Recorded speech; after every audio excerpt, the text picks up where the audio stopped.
There are a ton of beautiful flowers all over the country, wildflowers, flowers that sometimes can feel like they're growing as weeds when they grow where you don't want them to grow, but for the most part, they're generally all safe to touch, to pick, to smell, to handle. One exception, not the only exception, but one exception is a flower called hemlock.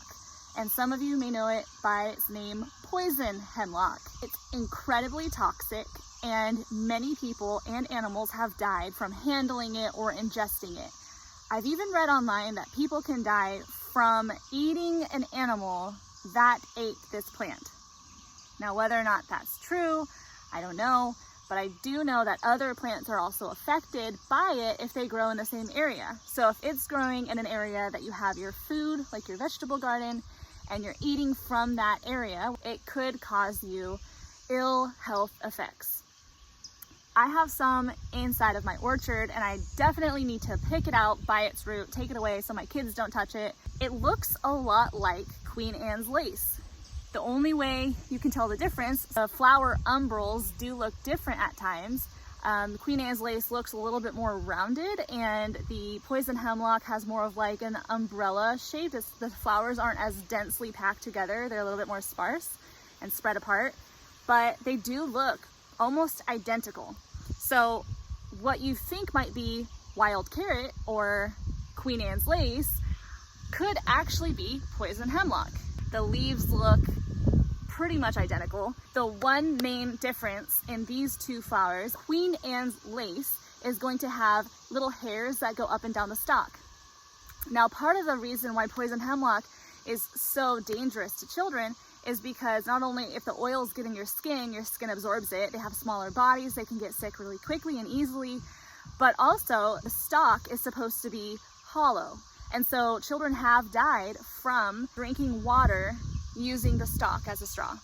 Now, I know a lot of people who don't think that this is too big of a concern, but this is supposedly the way that Socrates was actually put to death, by drinking poison hemlock tea.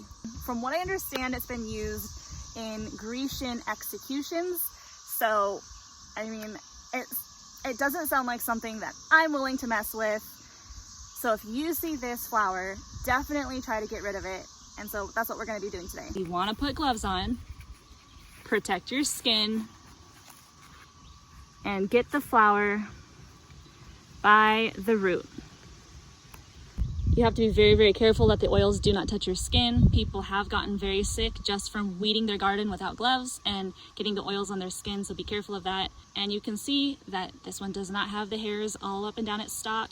The flower umbrel is a little bit more splayed out than Queen Anne's lace, but usually I don't go by what the flowers look like, because sometimes Queen Anne's lace could look a little bit more splayed out like this.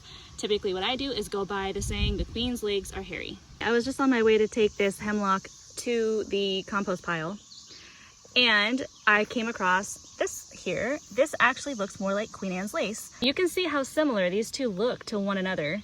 This is hemlock, this appears to be Queen Anne's lace. I don't mean to be a fearmonger, but it is a big deal. You have to be careful, especially if you have kids. You do want to keep an eye out if you have animals to try to get rid of all of this. And honestly, we try to pull out Queen Anne's lace as well, just because they do look so similar to one another.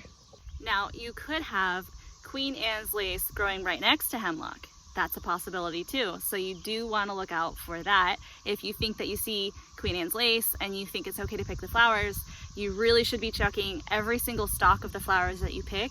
Obviously, if it's from the same plant, you can kind of tell that, but if they're all growing in the same spot, you do need to be careful of that. I would play it safe and just get rid of Queen Anne's lace and hemlock, and then just teach your kids what it looks like.